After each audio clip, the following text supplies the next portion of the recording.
Cerita dimulai dengan ibu menari di tengah sabana mengikuti alunan musik. Ditutup dengan tatapan matanya yang kosong.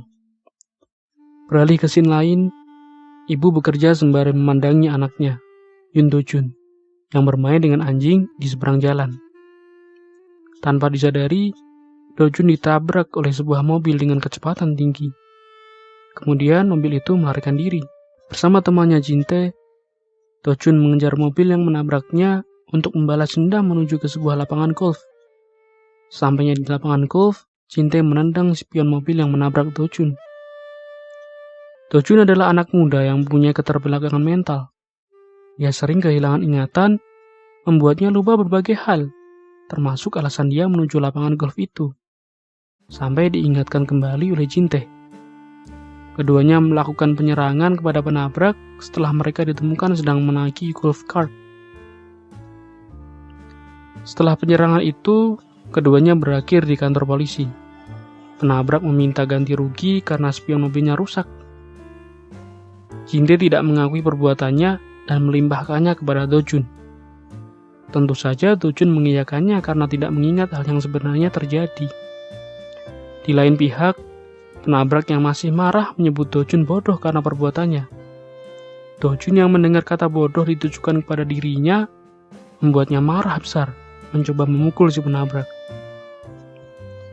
Di rumah, setelah ibu menjemput Do-jun dari kantor kepolisian, Do-jun menyuruh ibunya meminjam uang pada Jin-tae untuk membayar ganti rugi kaca spion. Ibu yang merasa Jin-tae bukan anak yang baik, menasihati Do-jun untuk menjauhinya. Tanpa menghiraukan kata-kata ibunya, Do-jun segera bergegas pergi menemui Jin-tae. Selain pekerjaan utamanya sebagai penjual ginseng, ibu adalah ahli akupuntur. Meski prakteknya ilegal, dia masih sering melakukan praktiknya kepada para tetangga. Terkadang sekedar sebagai syarat melakukan pinjaman uang. Di sebuah bar, Do-jun menunggu Jin-tae yang tidak kunjung datang dengan mabuk berat hingga tertidur. Sebelum akhirnya diusir pemilik bar. Saat perjalanan pulang, Do-jun bertemu dengan seorang remaja putri, kemudian menawarinya minum miras bersama. Tak ada jawaban dari remaja itu, hanya sebuah batu besar tiba-tiba melayang ke arahnya. Karena ketakutan, Do-jun kemudian segera melarikan diri pulang ke rumah. Keesokan paginya, remaja putri itu ditemukan tak bernyawa, menggantung di sebuah bangunan tua di atap tempat kemarin Do-jun bertemu dengannya. Nama remaja itu adalah Moon Ah-chong. Di depan toko ibu, Do-jun digelandang menuju ke kantor kepolisian secara paksa. Do-jun dituduh sebagai pembunuh Moon Ah-chong berdasarkan kesaksian seseorang yang melihat Do-jun membuntutinya. Karena mental dan ingatannya yang lemah, Do-jun tidak mengingat apapun, hingga menyetujui apapun yang dituduhkan kepadanya. Ibu yang merasa ketidakadilan terjadi pada anaknya, mendatangi polisi yang menangkap anaknya untuk meminta bantuan. Sayangnya, kasus pembunuhan itu telah ditutup. Sebagai seorang ibu, tentunya si ibu tidak berputus asa. Dia menyewa pengacara terbaik di daerahnya untuk menangani kasus anaknya. Bersama dengan pengacaranya, ibu menemui Do-jun di tahanan.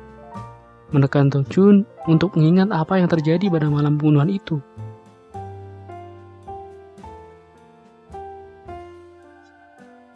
Bukannya mengingat apa yang terjadi malam itu, Do-jun mengingat jika yang merusak spion mobil si penabrak dulu adalah Jin-tae. Ibu merasa ada yang janggal dengan Jin-tae. Pada malam pembunuhan, Jin-tae tidak menemui Do-jun, serta hanya dia yang mengetahui tentang bola golf yang dimungut Do-jun. Karena kecurigaan yang sangat besar, ibu menyelinap masuk ke dalam rumah Jin-tae dan menemukan sebuah tongkat golf di sana. Ada bekas darah di tongkatnya. Tanpa sepengetahuan Jin-tae, ibu keluar rumah membawa tongkat golf itu, kemudian segera melaporkannya ke kepolisian. Namun berdasarkan pernyataan polisi, bekas di tongkat itu hanyalah sebuah lipstik. Sambil merasakan kekecewaan yang mendalam, ibu pulang ke rumah dalam kondisi hujan lebat. Di tengah perjalanan, ibu berpapasan dengan seorang pemulung rongsokan. Ibu mengambil sebuah payung rusak, kemudian membayarnya.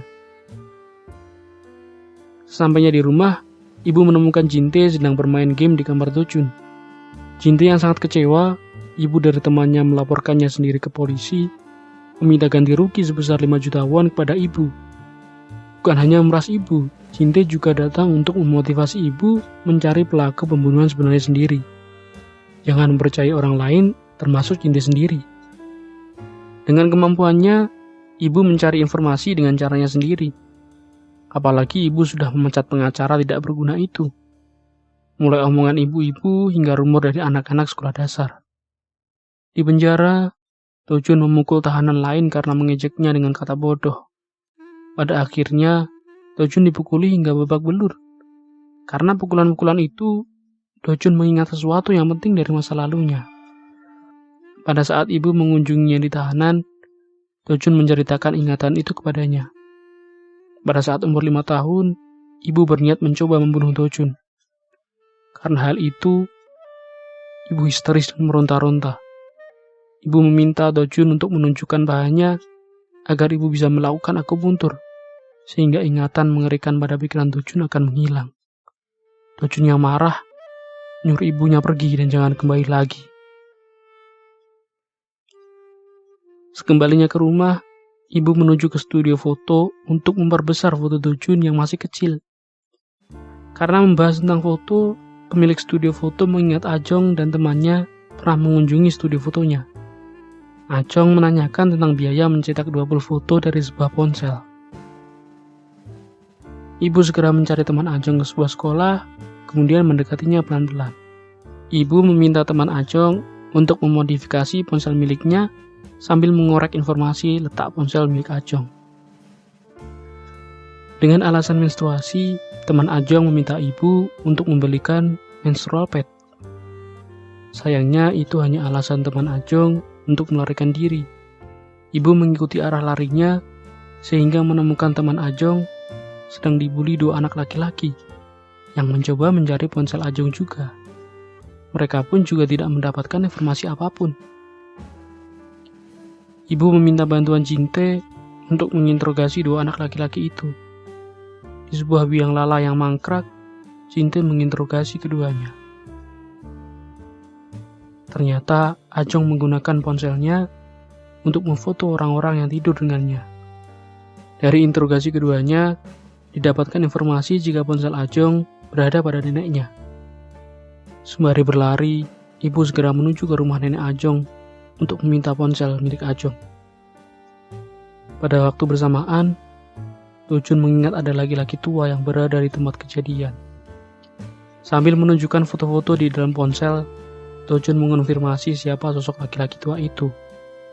Ketahui, dialah pemulung rongsokan yang pernah ibu temui. Dengan segera, ibu menuju rumah pemulung rongsokan, menyamar sebagai seseorang yang memberikan pengobatan medis secara gratis. Pemulung rongsokan kemudian bercerita tentang kejadian malam pembunuhan. Sebenarnya pada malam itu, dia berada di tempat kejadian untuk beristirahat. Dia melihat keluar, di sana Ajong terlihat. Karena marah digoda Dojun, keluar dari mulut Ajong kata bodoh yang paling dibenci Dojun. Dojun yang kalap melempar kembali batu besar yang berada di depannya. Jatuh tepat mengenai kepala Ajong. Selanjutnya, Dojun menyeret Ajong ke atas melewati tangga. Karena mengetahui kasus Dojun akan dibuka lagi, pemulung rongsokan itu bermaksud mengadukan kepada polisi. Naasnya, ibu memukulnya hingga mati.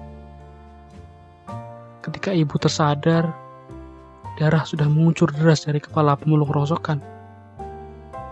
Dalam kondisi kalut, ibu membakar seluruh rumah hingga habis menjadi abu. Beberapa hari kemudian, polisi yang menangkap Dojun mengunjungi tempat kerja ibu mengatakan jika pembunuh sebenarnya telah ditangkap. Dia adalah Jungpal, anak muda yang juga mengidap keterbelakangan mental yang tanpa orang tua, tanpa ibu. Di hari kebebasan Dojun, Jinte menjemputnya untuk pulang ke rumah. Bersama ibunya, Dojun makan bersama di rumah, bercerita jika menurutnya Jungpal meletakkan Ajong di atap agar orang-orang menyadari jika Ajong harus segera dibawa ke rumah sakit karena dia berdarah. Esoknya, ketika Dojun mengantar ibu yang akan pergi dengan bus, Dojun memberikan kotak akupuntur milik ibunya yang ia temukan di rumah pemulung rongsokan yang terbakar.